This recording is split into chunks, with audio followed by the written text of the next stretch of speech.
Alright, hello everybody, welcome back once again. I am Nicodemus Kane. Today is January the 4th of 2023, at least that's what they tell us. Remember again, 2023 is going to be the year that they pull some not good nonsense on us, I am pretty sure, so we have to be careful and wary in all things, and make sure that we do not fall for the tricks and the traps and the snares of evil, wicked men in high places. Today we're going to be doing something different. I'm sure you could probably just read the title of the video. This is going to be a little bit different. We've been reading through Jeremiah, and I think I'm up to chapter 25. Today I'm not going to read Jeremiah. Today is not going to be just a talking truth conspiracy video. Today we're going to read Ecclesiastes 1. And I need to preface this with just a little story. So, on Sunday, it was Sunday. Last Sunday, we went to my father-in-law's, my wife's father. We went to his house, and while we were there, we were trying to find passwords for his Wi-Fi. And he didn't know what it was. He thought it was one thing that he had a long time ago, and it turned out that it was Ecclesiastes. It was Ecclesiastes 1.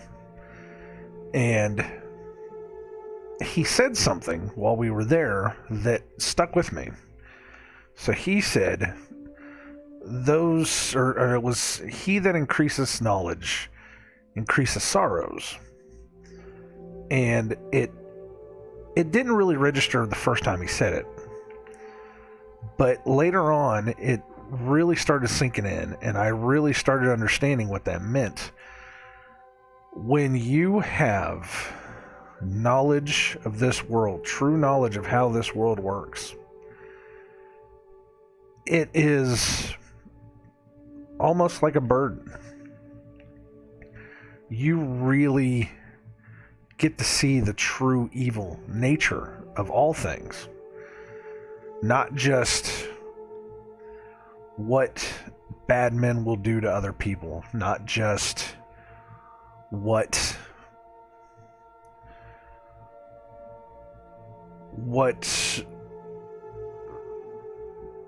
bad men will do to convince you that you're wrong about the truth or to hide things from you. They will go out of their way to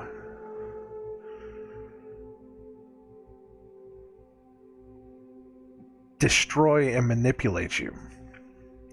I was actually just thinking about this yesterday, which it fell in line with what I've been thinking about for the past couple of days. Is that this world wouldn't be so bad if you didn't constantly have very evil, wicked men constantly trying to kill you day after day after day. And this is exactly where we are right now. You have men in power that are doing their best to kill you and destroy you. They don't care. They want to obliterate your life off of this world. And they are doing everything they can, slowly but surely, to destroy you. And a lot of people don't understand that. A lot of people just think that they can just go throughout their day and nothing's happening to them and everything is just the way it always is. I'm sorry. They think they can go through their lives and everything's just fine and dandy and there's nothing wrong. I had a little coughing fit there. I'm sorry. Remember, my throat is still not perfect. I'm still getting stuff up out of my lungs, actually. But so many people just don't see it because they either don't care or they don't want to see it. A lot of people don't want to see it because it will break down their worldview, because they don't want to face it. They don't want to face the truth. Why? Because he who increases knowledge increases sorrow. Because you find out just how wicked and perverse this world actually is when you see the truth. Now, that's not always a bad thing. When I was brought out of this, when God woke me up and he had me there showing me everything about this world, showing me the truth, showing me what was really going on, and I was on my floor, on my knees, crying, begging him to save me. He lifted me up. It was almost as if the next day I was lifted. That I was like a totally new person. And he said from that moment on, he took me and he said, you don't need to fear anymore. You walk now in a new light. You walk with a new purpose. And from that day, I have walked in that new purpose as much as I can. Only trying to tell the truth for him, for what he wants me to tell the truth for. But I still hold on to that. Had I stayed asleep, had I not seen the truth, had I not been woken up, I would just be oblivious to all of this. I'd be oblivious to everything. I would just be existing in my world, in my comfortable little bed, in my comfortable couch, playing my video games, watching my TV, doing whatever. Completely oblivious to the fact that there are evil men in this world that are actively going out of their way to try to kill me. That there is a spiritual war. That there is a spiritual war between principalities and powers of this world that are constantly fighting each other. And that we are all falling for the tricks of this world in one way or another. And so many people are being led astray. So many people are falling for it. So many people are dying for it. But that's where we are. So I went into the Bible and I looked this up. He had actually said it wrong. He thought it was Ephesians. And I went to Ephesians. I said, nope, this isn't it. What is this? So I was like, well, wait a minute. Maybe he meant Ecclesiastes. Wow. Maybe he meant Ecclesiastes. So sure enough, Ecclesiastes, it's here. It's like the very last line on the thing. But I read the whole chapter because, I like to have things in context. And there's a lot of other stuff we've been talking about. There's a lot of other stuff we've been talking about, as a matter of fact. Things like vanity. Things like, what else was in here? There was another one. I cannot remember where it was. Come on now. Unfortunately, too, the pages on this want to stick together, so it's very hard.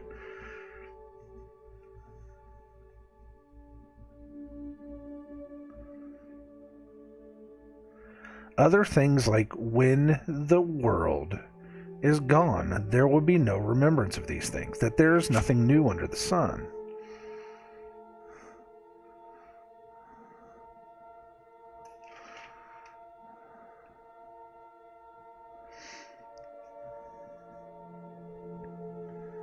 But so many things we've been talking about through the Psalms, through Isaiah, through half of Jeremiah. These are all the things that have just been there constantly over and over again. And these things are talked about just within the first chapter of Ecclesiastes. And it's one of those books, at least for me, one of those books that's just like, it's a bump in the road. You know, we've talked about before that if you don't read the Bible at least twice, go through the lines a second time and understand what you just read, you may miss something important. And for this book, I've never really thought of it. It's never really entered into my realm of understanding. You know, it's always just been one of those books that it comes and goes. It's real short too. I mean, was it 11 chapters, 12 chapters, less than 10, well, maybe more than 10 pages, less than 20 pages. It's nothing. It's a bump in the road. But just the first chapter alone. So I said, you know what? Let's read this. Let's go through it. This is going to be like a one and done kind of thing. I'm not going to read the whole book of Ecclesiastes unless people want me to read the whole book of Ecclesiastes. If you do, let me know. I'll read the whole thing. We'll take one day out of the week like we used to do.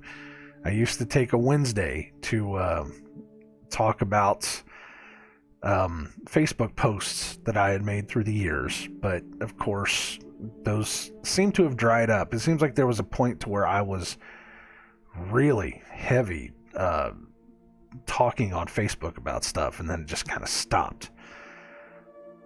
And that's probably because I switched jobs, because the old job I had allowed me to sit there and, you know, really type something out.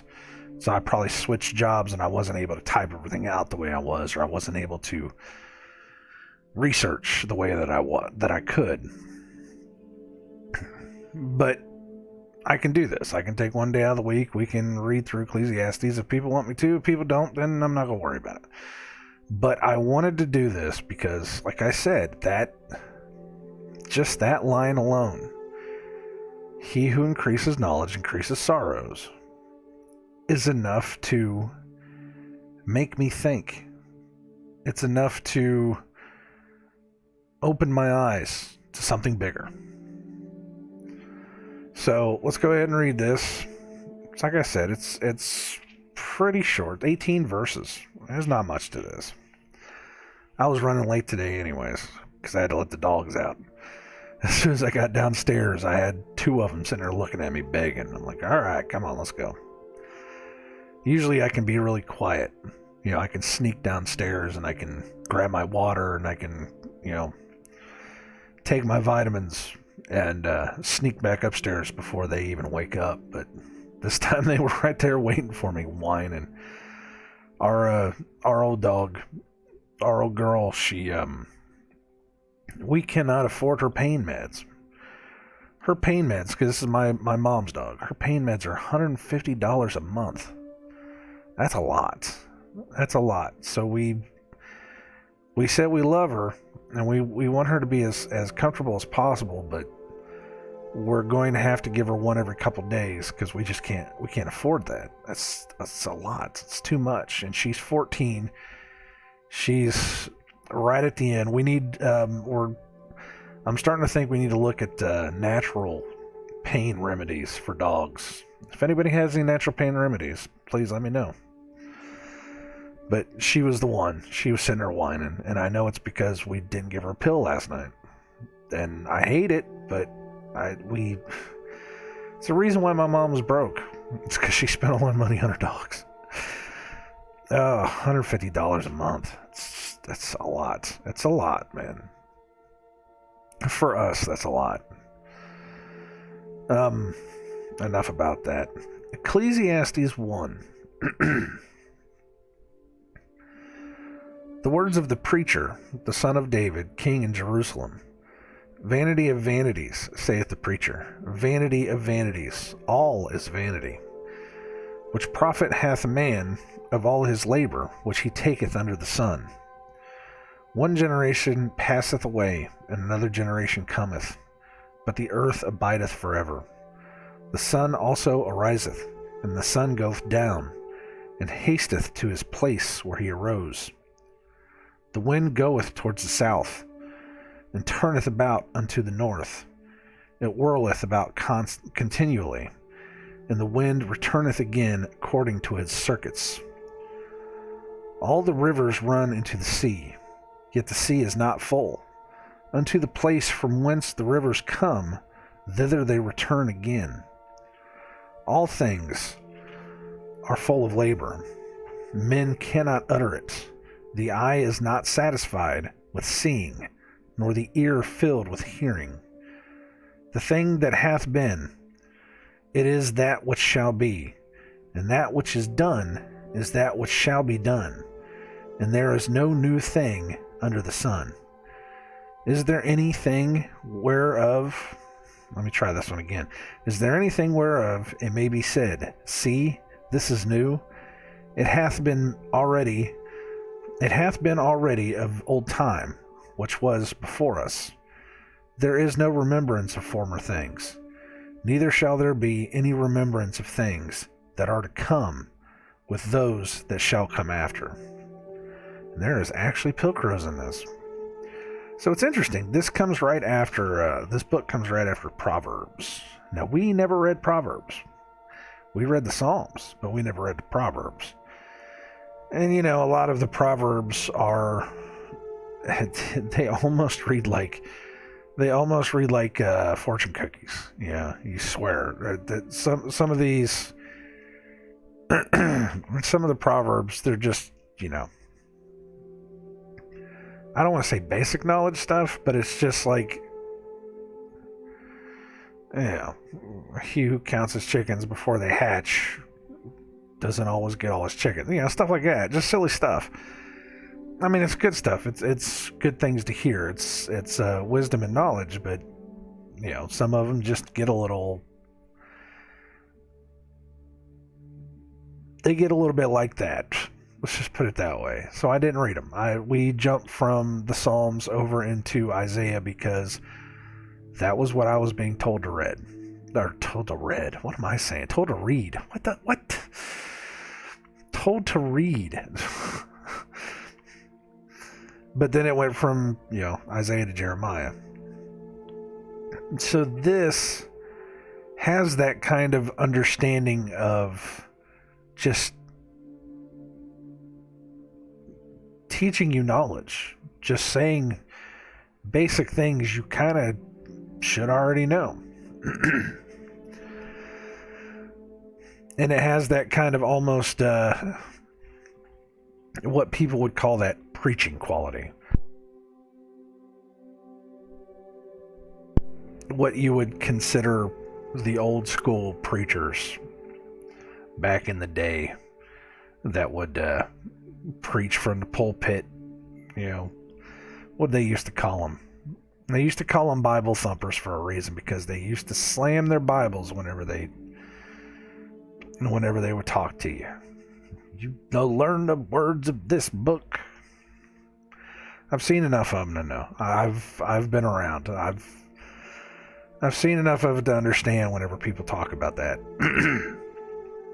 Not that there's anything wrong with it. It's just you have to judge people by their fruits. You can't just judge them based upon what they say. If we judged everybody based upon what they say, then we would fall for everything. Because there are people out there, there are men out there right now that are speaking the soft words that will tickle your ears, that will make you fall for anything they say. That's why you have to be careful who you follow. There was a meme, I just saw it the other day, that said that the best way to find false preachers is to read the book for yourself. That's how you weed them out. Read a book for yourself. Find out who speaks against just the word of God.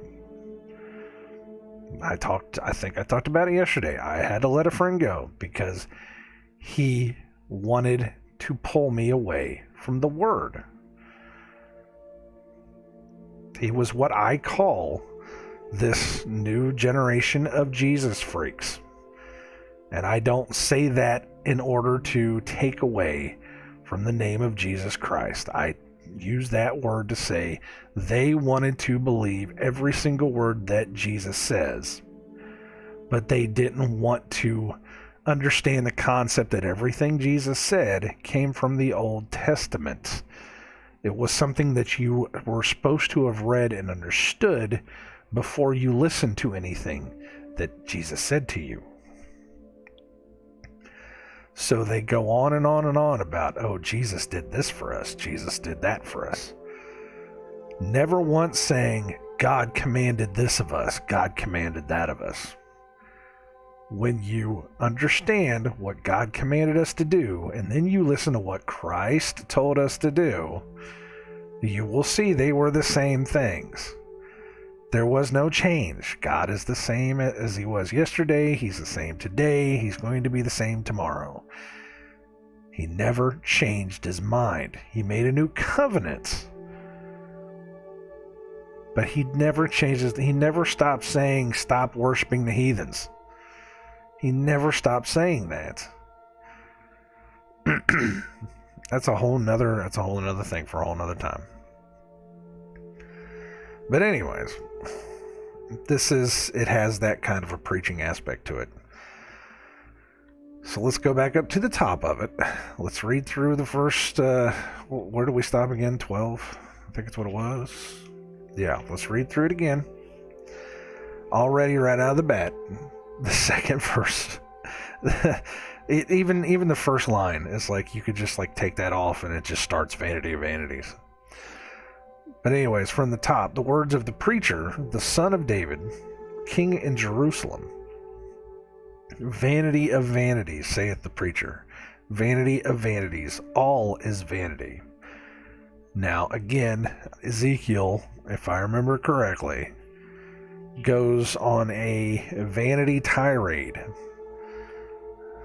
talking about how everything has become vanity, how everything has become about what people want, what this world can do for itself, the vanity of the evils of men, the things that they do over and over and over again. Everything is vanity. All things are vanity.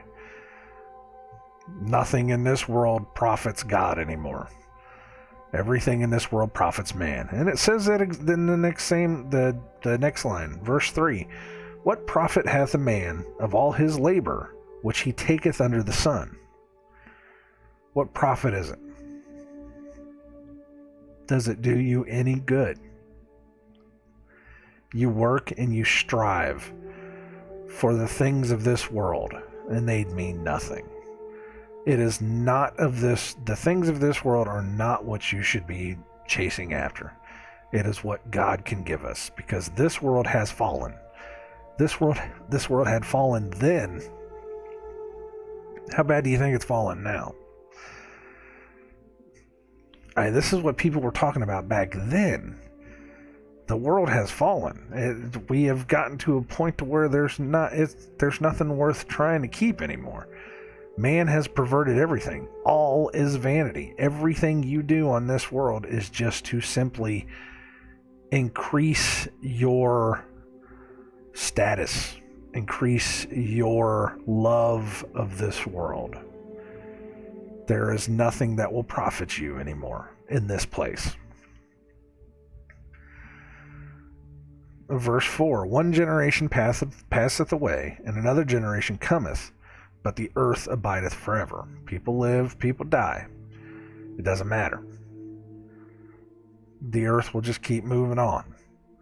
When you die, there is nothing you can take with you. You don't get to take all this crap. It is all there just for vanity for you while you are on this world. You were laying up mansions in the kingdom of God. But here on this world, God doesn't care if you got a brand new car. He's not going to let you bring it so that you can troll down the streets of New Jerusalem. He doesn't care if you got a boat. According to Revelation, he's going to dry up all the rivers anyways. Doesn't matter. You know, I don't think God is interested in your fresh new copy of Grand Theft Auto 5. Just saying, I don't think he gives a crap. He doesn't care that your sound system costs more than your monthly rent payment. Doesn't matter. God doesn't care. God made this world to where the earth just keeps on moving, and one generation comes along and another one dies. It doesn't matter. Everything is vanity. Verse 5, the sun also ariseth, and the sun goeth down, and hasteth to his place where he arose. The wind goeth toward the south, and turneth about unto the north. It whirleth about continually, and the wind returneth again according to his circuits. The wind is on a circuit. Of course, people could say, oh, well, see, the sun goes down, the sun comes back up, then it comes back up from the place where it came from before. That just means that the earth is turning. No. The sun also ariseth, and the sun goeth down, and it goes back around to the place where it started. That right there said that the sun is moving, not the earth. Let me see if that actually says, and the sun goeth down. To come upon, to come with.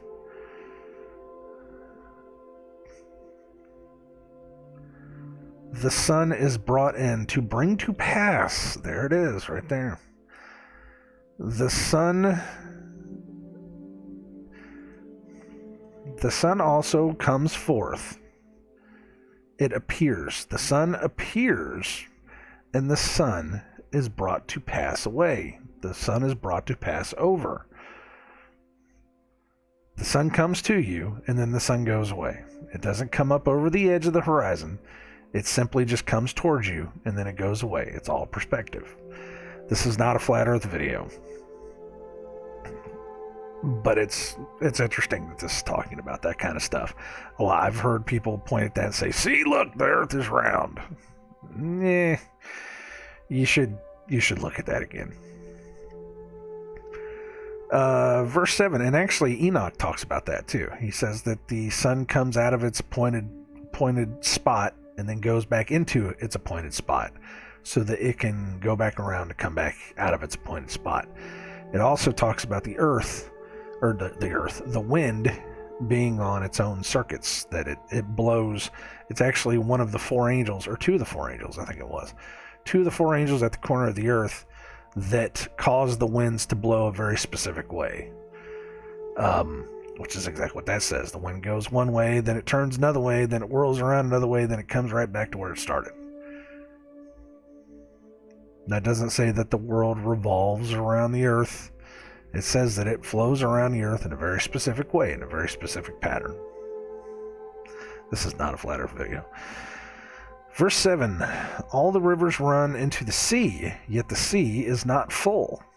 Unto the place from whence the rivers come, thither they return again. All the rivers run into the sea, but the sea does not fill up. Somehow the water goes all the way back around and starts all the way back up at the top so that it can come back down and start over again. That is in Enoch as well, where it talks about one of the angels is in control of the water, of which way the waters flow, of the tides, of how it works. Just telling you what other books say. These things are telling you. This is not what it's about, though. Verse 8, all things are full of turning pages. All things are full of labor. Man cannot utter it. The eye is not satisfied with seeing, nor the ear filled with hearing. Everything, what did it say again? All things are full of labor. Man cannot utter it. All things are full of labor. All things are weary. Man cannot utter it. Man cannot declare it. The eye is not satisfied with seeing, nor the ear filled with hearing. That's a line you could ponder for a while. The thing that hath been, it is that which shall be, and that which is done is that which shall be done. And there is no new thing under the sun. There is no new thing under the sun. The thing that has been is the thing which shall be, and the thing that is done is the thing that will be done. There is nothing new. We're on a repeating loop. I've heard several people talk about this.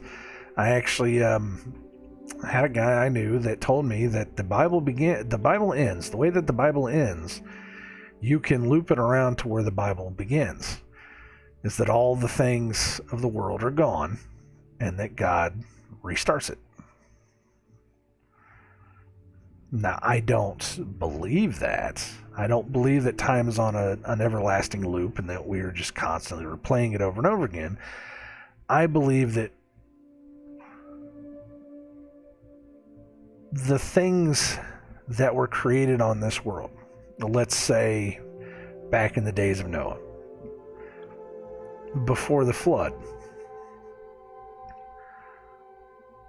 those were the things that were already there, that had been created by the angels, that they had knowledge and understanding of all these wicked and evil things that they created, and then God said no, flushed them all away, wiped them all out. And then we circle back around to this point, and now there are people, there are men in those high places, those evil men in high places, that are digging these things up. I think they've been digging these things up for a couple hundred years. Which still also makes me wonder if there was another reset that happened somewhere too. That's another thing that happens as well, is that people get so out of control, and then God pulls them down, and then it builds up again. People get out of control, God pulls them down, and it builds up again, and then God pulls them down. We went through something similar to that, possibly in the 1800s. I don't know. I don't know. Something happened, and it sparked this industrial revolution. At that same time, archaeology became a big thing. They wanted to start going around digging up everything they could. They wanted to start exploring underneath the sea. They wanted to start exploring other continents, start exploring everywhere they could go. What if they started finding all the stuff that was already there? There is nothing new under the sun. Everything that we see is something that has been invented before.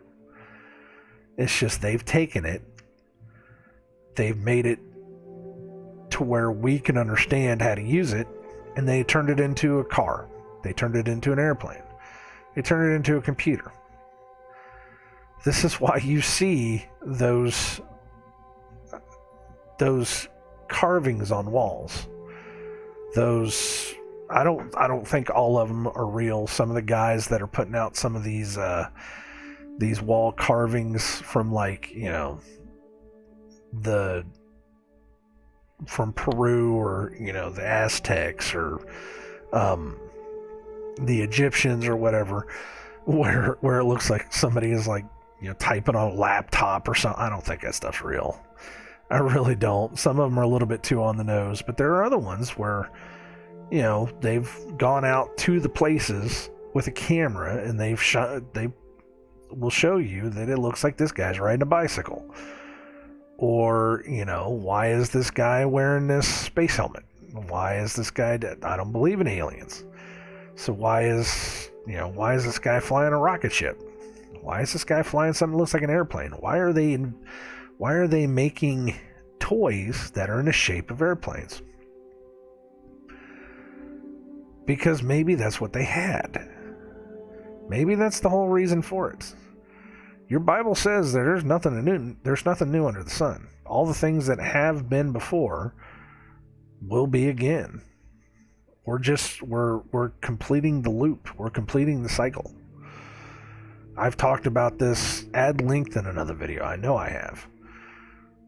That it all comes around again. We're just digging up the past, and we're just saying that it's a modern invention. And it's not. It's not a modern invention. It's stuff that led people to their demise in the first place. And there's so many people that don't understand that. We have to understand this is what brought them down before. And yet now we're bringing it all back around again. There's nothing new under the sun. And it keeps going on like that. Verse 10, is there anything whereof it may be said, see, this is new? It hath been already of old time, which was before us. That's exactly what I just said. It hath been before of old time. Even in these days, even in the days of whoever wrote this, even in these days, they may have been pulling this stuff out. Even though the Bible does not specifically say, oh, such and such was driving a car. Such and such was in a plane. It doesn't say that. But what if? Now this is stretching your imagination. It's stretching your ability to really understand. But I have thought about it. Doesn't mean it's real. But I have thought about it. What if these things were? What if they were true? What if they had some kind of modern technology that they just didn't talk about? I mean, they talk about swords and sticks and, slings and, all of these old weaponry that, we're not talking about like modern, tanks and missiles or anything. But, I can write a book about two kids in the woods and never once bring up modern technology. If somebody doesn't purposely write it down inside of a story, you might never know it was there. We only know our past because someone somewhere told us what our past was. You and me, whoever's listening to this and me, we don't know the truth. We were only told by somebody else. That somebody else was told by somebody else. That somebody else was told by somebody else. That somebody else eventually got to the point to where they either dug it up for themselves or they were with somebody that made up the story. The person that dug it up, the person that saw it, we don't know what they found. We are only told what they were found. So we don't know the full story. We don't know what's really going on. We are drowning in lies. Absolutely drowning in lies. So maybe they did. Maybe there was some kind of a modern technology that we don't know about. Who knows? It's interesting that the Bible talks about evil building up to a point and then everything getting torn away. And everybody going back to sticks and stones. And then evil builds back up. And then they're all torn away. And they're all, led into captivity. And they're all, in these different places. And it talks about building it back up again.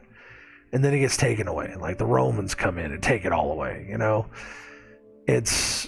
I'm not saying these people were out there driving modern cars and all these places and all that, but what if they had other stuff? I mean, they found enough interesting technology, gears, metal gears and levers and machines that they don't know what they do. What was the clock that they found in ancient Greece that they said was supposedly, 2,000 years old, 3,000 years old. It's a clock. It's a modern day clock. counts a 12-hour day. They said they recreated it in a 3D printer, and they put all the gears together where the gears were inside of this machine, and they turned it on, and it counts out a 12-hour day. How does that work? What's going on there? And it's weird.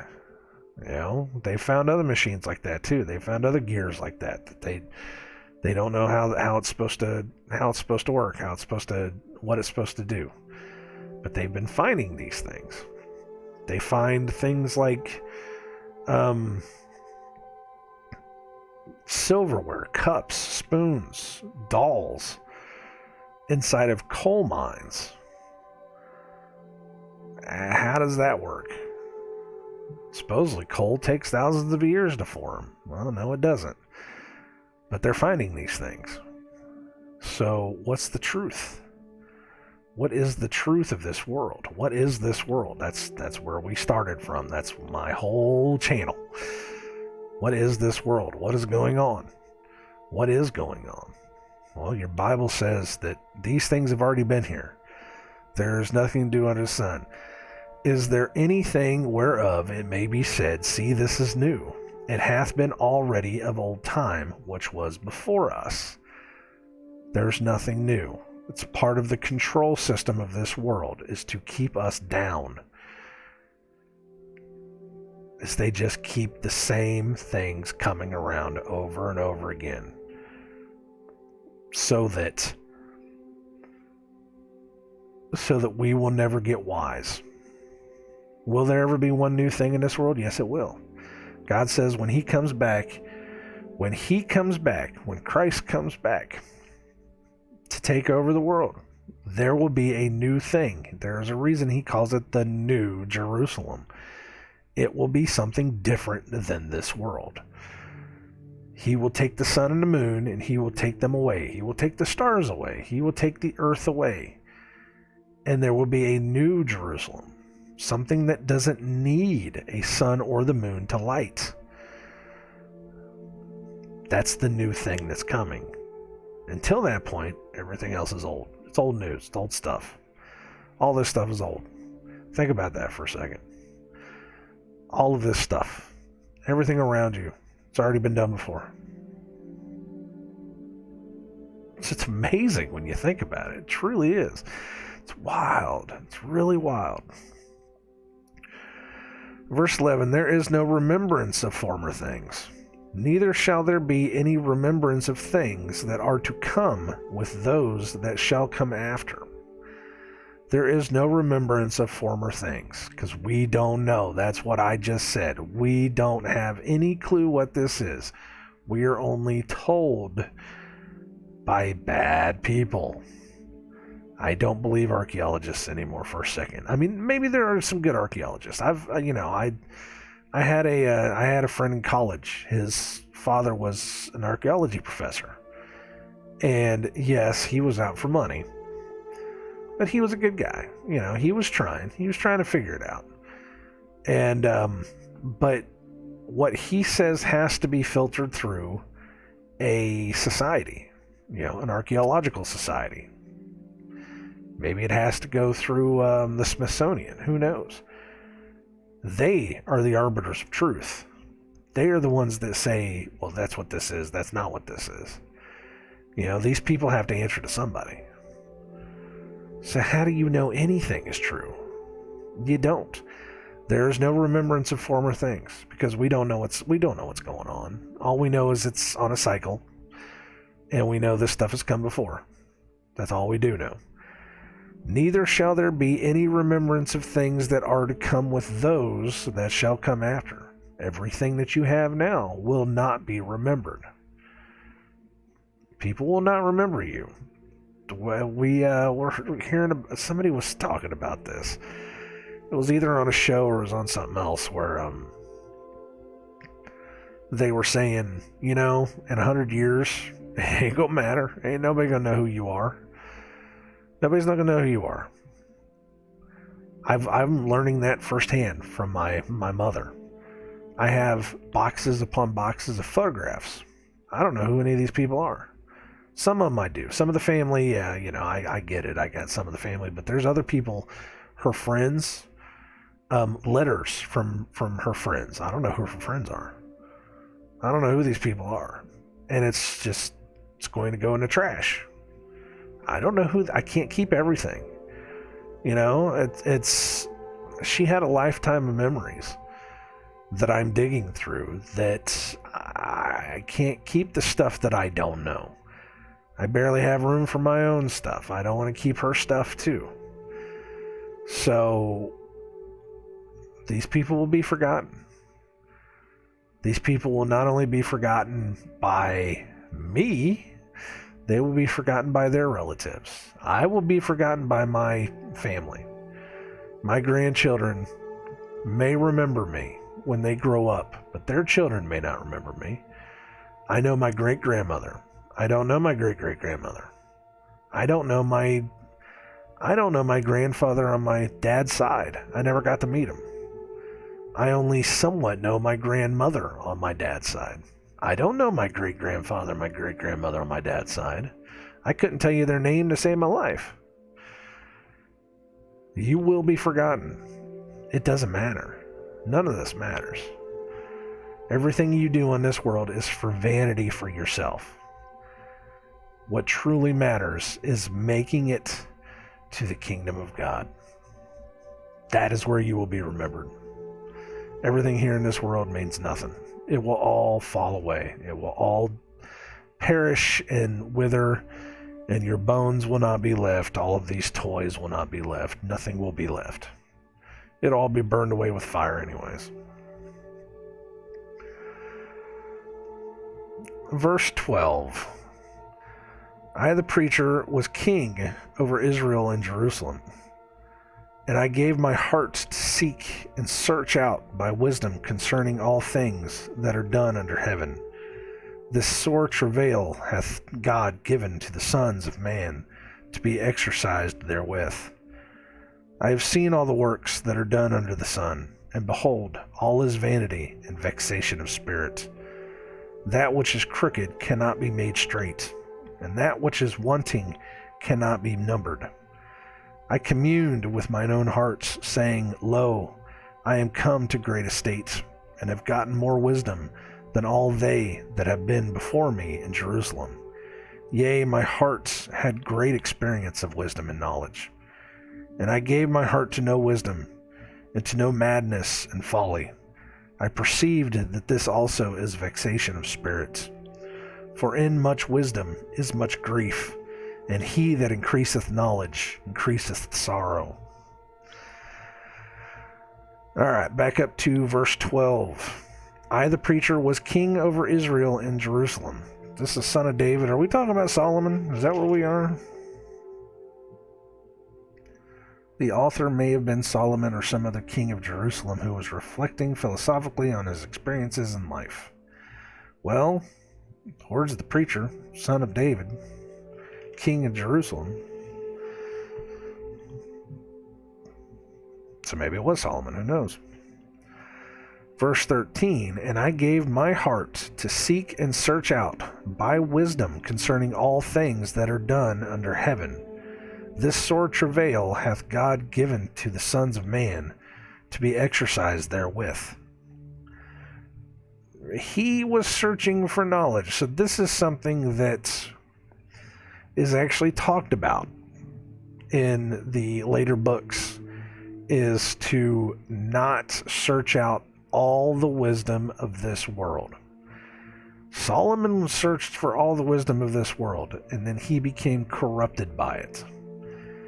He started falling in with the evil women of this world, started being seduced. He went searching for all the secrets, and that consumed him, and he turned. Because you find out really quick that the only people that are having any fun on this world are the sinners. Ain't nobody else having fun on this world. Now, I'm not saying that, it's not fun to be around God. No, I'm not saying that at all. True light and true fellowship and, being with people that, have understanding of the truth, it's a beautiful thing. and it lifts you up and it gives you something better than you can ever possibly have. No. The only people that are out there that are partying, that are having a good times, that aren't worried about anything, they are the sinners. They are the ones that they want their eyes to be closed so that they can live in their bad deeds. Those are the ones. So you see it, and eventually it gets to you. You know, you're just like, oh, I want to go back to that point. That's called backsliding. That's what that is. It's like you get to such a point to where it's like, oh, I can't do this anymore, God. I gotta have some kind of release. You know, I had so much more fun whenever I didn't know the truth of this world, and I want to go back just a little bit. And you slide and you slide and you slide. Next thing you know, you're worshiping pagan gods and you don't even know how you got there. That's called backsliding. That's one of the reasons why if you get into this, you have to get into this whole hog. It is rough. I admit. I have lost so many friends. I've lost so many friends because if I would have stayed where I was, I would never have come out of it. Can I go back to it and not be sucked back into it? Yes, I can, because I have the ability to walk where devils tread. I get that now. Where evil is, I can walk through that valley of the shadow of death and fear no evil. I can go there. I can speak the words. They won't hear it. I'm not having any fellowship with them at all, and they will probably reject me. And that's fine. I don't want to stay there anyways. I want to go there and save them as much as I can. But I know that I probably can't. And when I don't, I will simply wipe the dust off of my feet and I will move on. That's what your book says. Have no fellowship. Have no communion with those people that do evil. But try to plant seeds. Try to save them. If they don't want to be saved, walk away. That's what it says. I'm not scared of going into the viper's den and at least trying to find that one friend that I had that needs to hear it, because a lot of my friends need to hear it. My old friends, they some of them are so broken. Some of them are so broken, man. I've seen it. Some of them, since I have turned, become something better. They have gone so far off the deep end, and some of them are so broken. You read the posts on Facebook, you see them, you see their lives have fallen apart. You see how the evil of this world has twisted their life, and I could have been right there. That could have been me. I got pulled out of it. Some people may think I need to stay out of it. Maybe I should.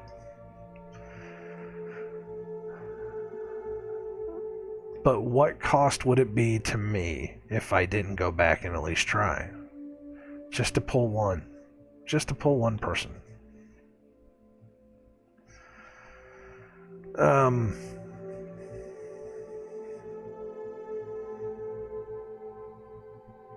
It's sad to see, though. It really is. I don't even know how I got onto this. I, the preacher, was king over Israel and Jerusalem. We were talking about Solomon. That's what we were talking about. And I gave my heart to seek and search out by wisdom concerning all things that are done under heaven, all the things of this earth. I gave my heart to seek out the wisdom concerning all things that are done under heaven.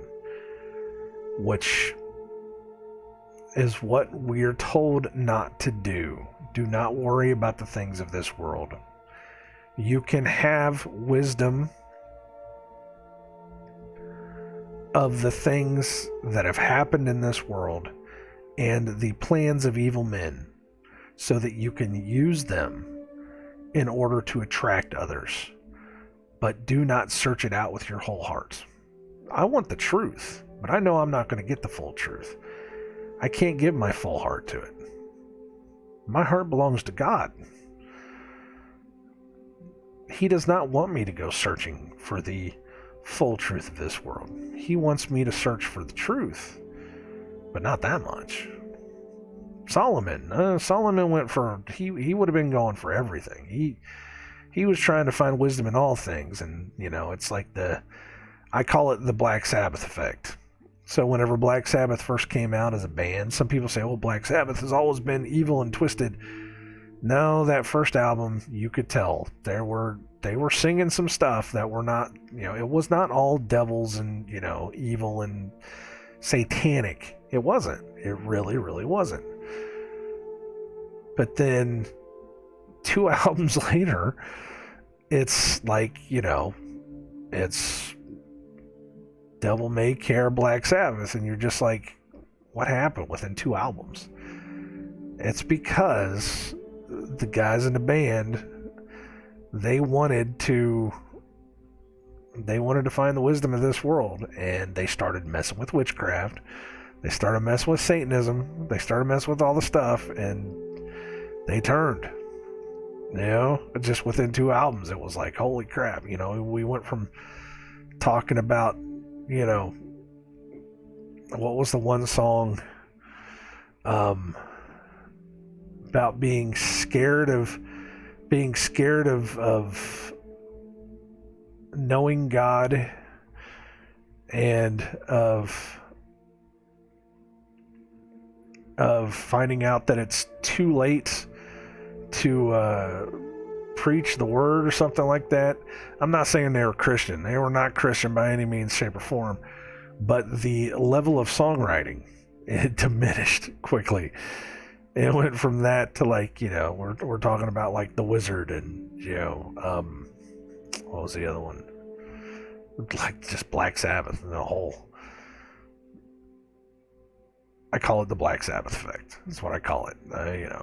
You can talk to like Bill Ward. Bill Ward will talk about it. He will say, when we got into this, we didn't know what we were doing, and by the time I turned around, I was in a coven. So, it is what it is. Some people will hear that and be like, well, what are you talking about, man? I know, I hear it. It's like, I can talk about Metallica if you want me to, Metallica, when they started as a band, they said there are satanic bands out there and we don't want to be satanic. Slowly but surely, they have been turned. Well, Metallica's not a satanic band. They may not be satanic, overtly satanic, but they have swallowed the blue pill enough that their newest stuff is very Illuminati-esque. Let's put it that way. They may not know what the symbology and the numbers mean, but they've eaten it. They've eaten the whole pill. Other bands are like that too. It is a weird thought process that I have on it that I will talk about it sometime, just not today. But you can tell, once you get into that seat, once you get into that bit of being famous, it doesn't take much for you to completely flip and the truth starts coming out. You may go into it with the best of intentions, but it doesn't take long for that industry, that evil, to take you and turn you. I mean, we could talk about Collective Soul. That was a supposedly Christian band when they started. Live. That was a supposedly Christian band when they started. It only took a couple albums for them to turn. You are not to look for the total wisdom of this world. You can look for enough wisdom. Some people say the only book you ever need is the Bible. And I say that's good. But I have to disagree with that, because if all you went by was the Bible, you could very easily believe any one of these false teachers, these false prophets that are out there that are following the playbook of some other book you didn't read. And you could fall into their trap.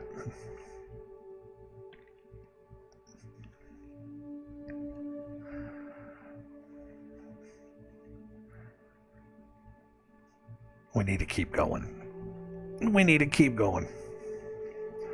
Sorry, I was listening to see if my wife was getting up. She needs to start getting up.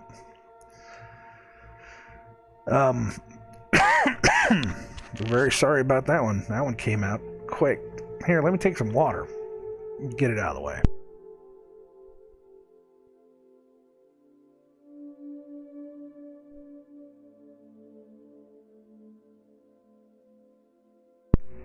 All right. And I gave my heart to seek and search out by wisdom concerning all things that are done under heaven. This sore travail hath God given to the sons of man to be exercised therewith. I have seen all the works that are done under the sun, and behold, all is vanity and vexation of spirit. Nothing that is done in this world will do you any good. That which is crooked cannot be made straight, and that which is wanting cannot be numbered. But what does that mean? Well, let's see what this means, because I can tell you right off the bat what I think it means. That which is crooked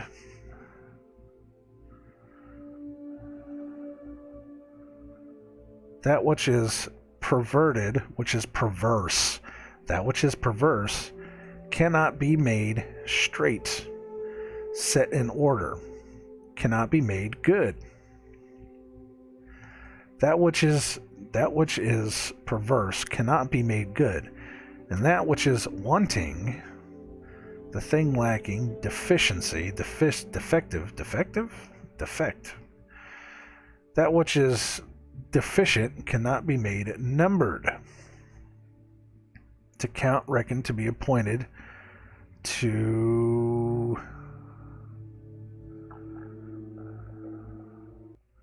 made full, to be reckoned, to be made full. That which is perverse, let's say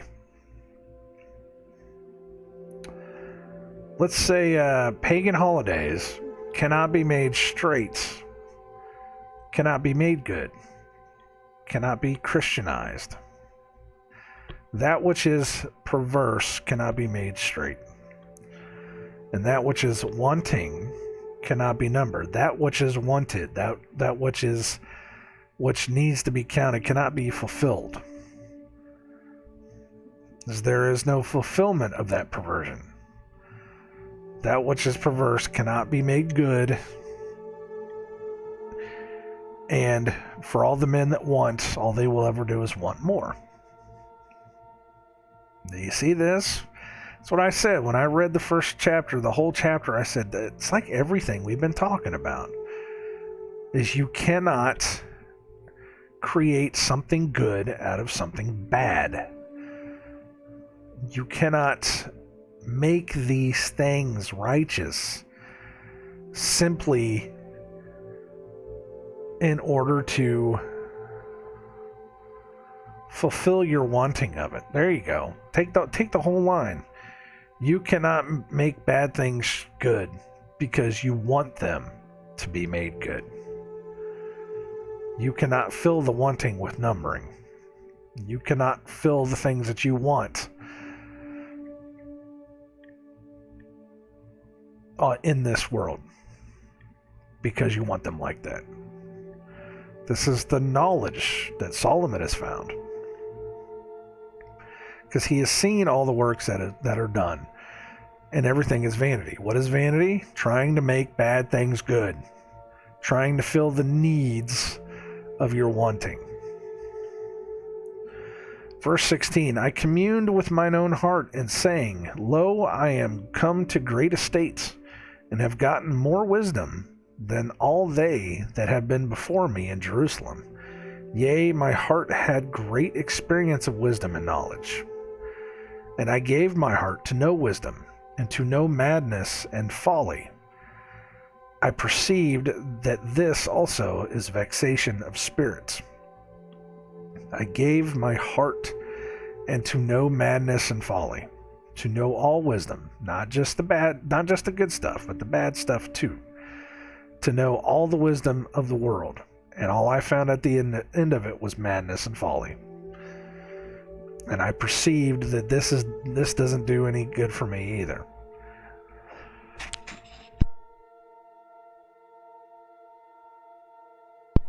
We're going to have to be getting to the end of this because my throat is starting to close up. I got to go wake my wife up too because she's not getting up. For in much wisdom is much grief, and he that increaseth knowledge increaseth sorrow. The more you look, the more you will come to the fact that you've been lied to about everything. That nothing in this world benefits anyone. God is the only thing, and he is not of this world. He is outside of this world.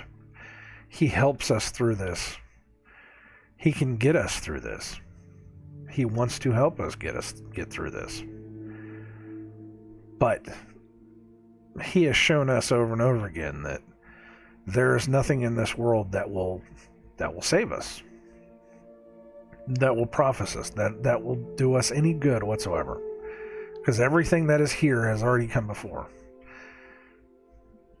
And he washed it all out before.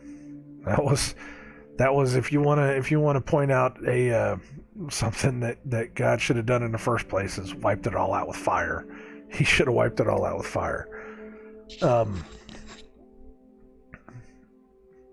But he didn't, because he wanted to give us a chance. He knew that we could have a chance if we were on water. We won't have a chance if we're on fire. When you burn it down with fire, you're burning the whole thing down. It's gone. It's done.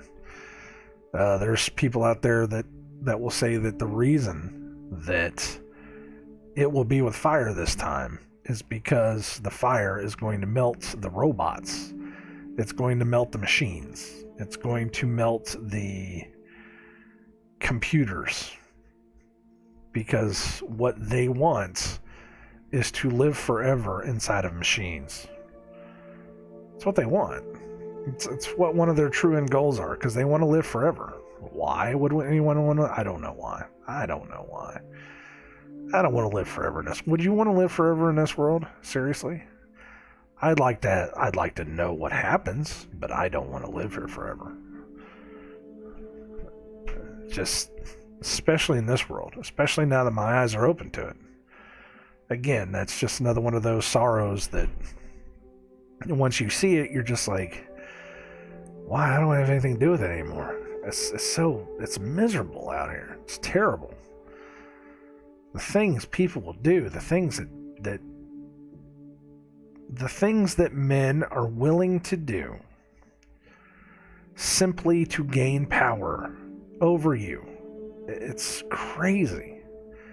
It's absolutely crazy. The lies they would tell, the manipulation, the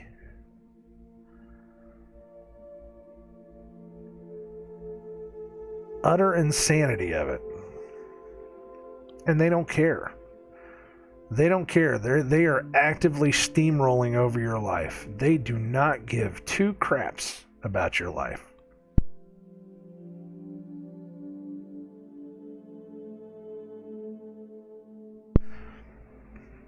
Because they are evil. They are evil and they want to destroy you. And that is the wisdom. That's the true wisdom. Is that you can be free on this world. You can absolutely be free on this world. But there are men out there actively working to not let you be free.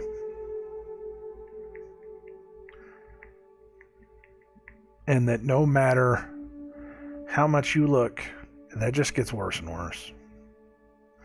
That it's always been like this. That it's like it says, it vexes your spirit. It vexes your heart to just learn the truth.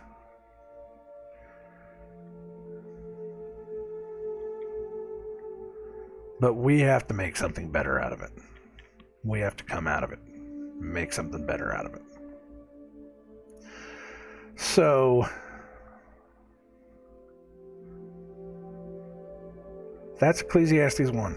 Now again, this is a one and done kind of thing. I didn't want to go through and read the whole book.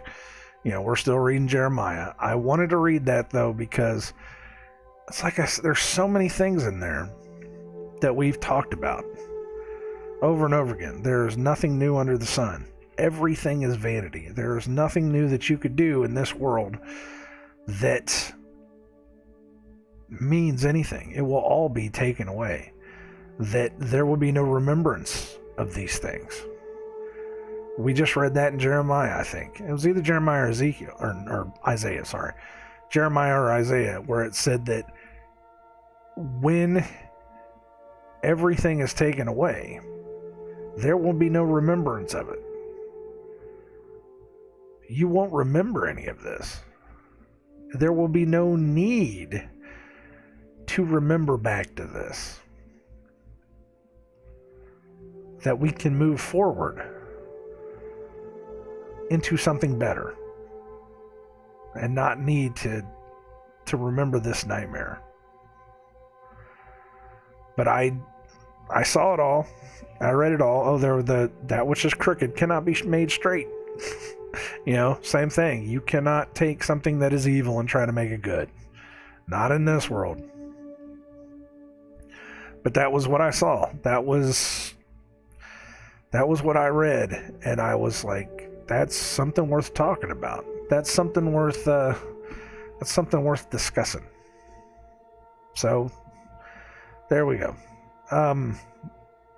Yeah, my wife is awake now, which is good, so I don't have to worry about her so much. But I am going to get off here so I can go start work. Just, you know, one of those things that we have to do is we have to keep on trucking, I guess.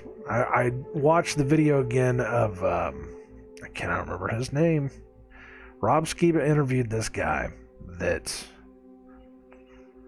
supposedly this guy went to Jekyll Island and had a vision from God that the money itself, which we know the money itself is just, it's all made up, that they print the money and then they give the money to the government and then they charge interest on the money that they gave to the government that we have to pay back to them. That every person in America owes the Federal Reserve something like $300,000, some wacky number. The deficit, that's not deficit that we owe anybody any money. That's the money that we owe to the Federal Reserve. They want us to know that's how much we owe back to them. Because we have continuously borrowed money, something that we used to print for ourselves. Borrowed money from them. We let bankers take over our lives that put us into debt, and debt is slavery. But I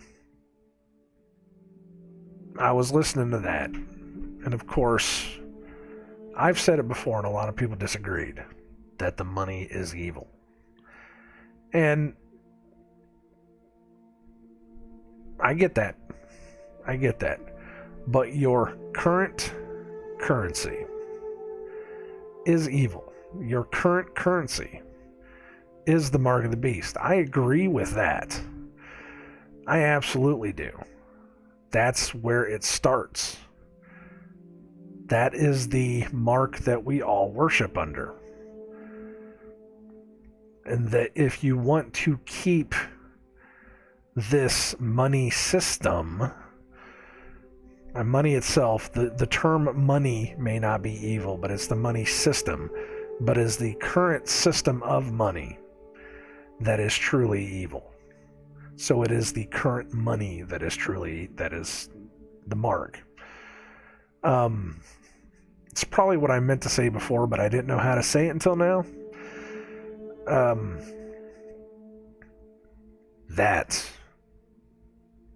That is what is going to lead us all down the path. That is the he causeth all great and small to not be able to buy or sell, the whole concept. Because we are all indebted, or we are all in debt to the system now, whether we like it or not. He causeth all great and small, rich or poor, without even having our knowledge of it. That is wisdom. Let him who has an ear, let him hear. That is wisdom. Sadly, that when you increase that knowledge, you increase sorrows, because you find out how bad it is. It's all connected. It all ties together. But I was listening to that yesterday, and it really makes you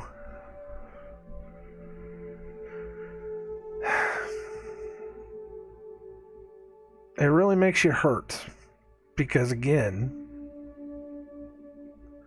we didn't cause this. We were born into it, and we've been lied to over and over and over again, manipulated into this kind of thinking to where this is the way it's supposed to be. And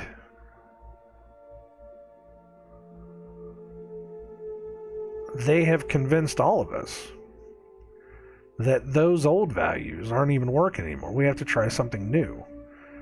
The best thing to do right now is to completely go digital so that it's taken out of your hands. You're going to see a push over the next couple years of people saying, you can't control your own finances. You can't control your own future. You can't control your own path. Let us do it. You've already seen it. You've already kind of seen it with these new AI assistants. These new apps that you can get on the phone that, will help you budget your bills, will help you pay the rent, will help you do this, do that. Almost everything is automated now. Every single time I pay my cable bill, or every time I pay my car payment, I constantly get a thing that's asking me, do you want to set up automatic payments? Like, no, I don't. I want to be in control of my money. I want to be in control of what I have. But that's what it's going to be. There are places out there now that will not let you take their service unless you automatically pay them. My insurance is automatically taken out. Car insurance, home insurance, gone every single month. I don't like that. I want to be in control of my money. But they are going to make this push where they say, you aren't in control of your money. You can't control your money. Look how much look how poor it's made you. Look at all this. You grossly spend all this stuff, and you have to, we have a way that we can help you do it. All you have to do is just, take all of this digital information and here, take this card, take this app on your phone, take this chip. We'll make it easy for you. While you're at it, we'll put all of your medical history on here. And it'll be one of those things that we can very easily turn it off and on anytime we want to. If you've haven't paid your bills on time, or if you choose to speak up against the party line, or, you know, anything that could happen, we could very easily just shut it off.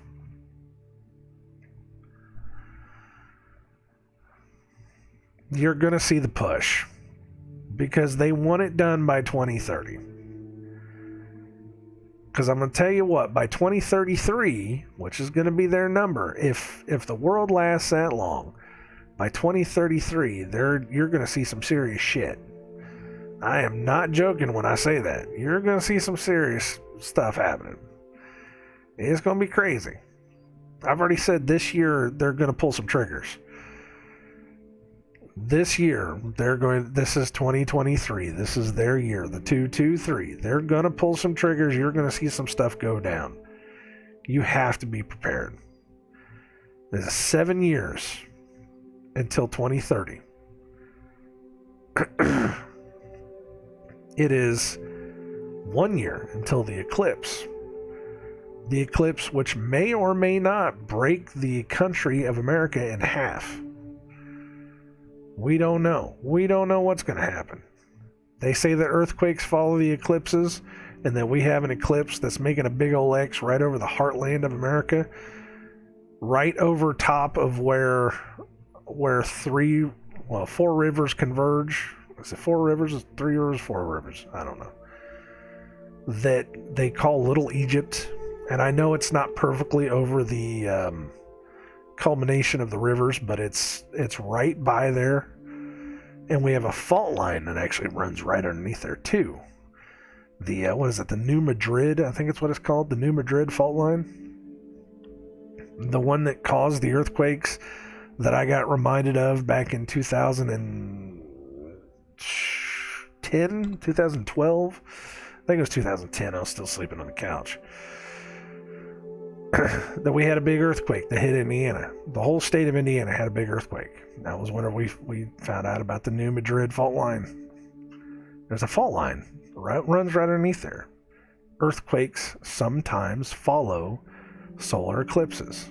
This solar eclipse is making a big old X right over the top of the fault line, where 3 rivers converge to make the Mississippi, which is also called the Nile River, which is also in a place called Little Egypt. If that's not prophecy, I don't know what is. Something's going on. Something's happening. And if it's not God making it, they will sure as hell make it happen. We know about, deep underground military bases. We know that they've dug underneath the ground. We know that sinkholes are a thing. Sinkholes keep popping up and over again. It's because they keep digging. Because something's going on. Something's going on. It's going to be an interesting 7 years. I don't need to be a prophet to tell you it's going to be an interesting 7 years. I'm going to tell you not to be afraid. To stand up. Not be afraid. Speak out. Tell the truth. Tell the truth about everything that's happening. Speak out against the evils of this world. Walk in the light. Always.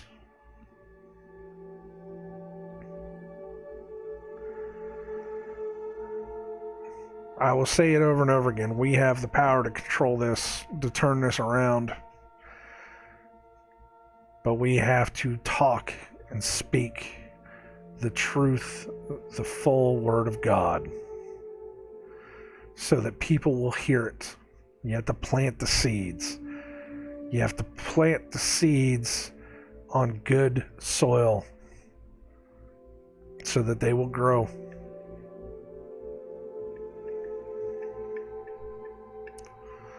I'm gonna go. Like I said, I gotta get going. I gotta work. I'm looking for where's my Post-its?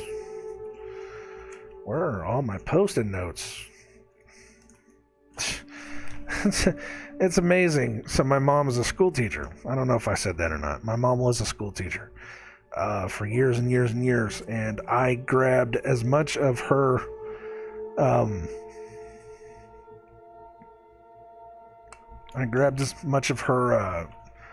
old desk stuff as I could. Her old post-it notes, her old pens and scissors and staplers and just, stuff to have. Most of the stuff is 30 years old, because she kept all of her stuff for years. She took good care of her stuff. And I'm sitting there looking for post-it notes and I can't find any. I'm like, didn't I just bring all this crap from her house? What the heck? Yeah, I got a box of it here. Just tons of it. And there was still more too, because she kept everything. She even kept her old desk. She bought her old desk before she retired. The same desk that she had from school to school to school, she somehow managed to keep. I don't know how, but she somehow managed to keep it. She had that desk for, 30. If I'm 45, I went there 46 or 6 years old, so that would have been 39 years, 38, 39 years old. Is that how old that desk is? Wow. Anyways, again, if you guys want to hear me read more of the Ecclesiastes, we'll do it. We'll pick a day, just one day. We're going to keep reading Jeremiah, of course, but I wanted to get that out because that was, like I said, it was something that it came up and it all the way around it made sense. All the way around it, it was like this perfect convergence of life experiences, of scripture, everything just converging all at once. So I had to say it. I had to go out and do it. Anyways, you guys take it easy. I love you all. God bless. Take care, and I will see you later.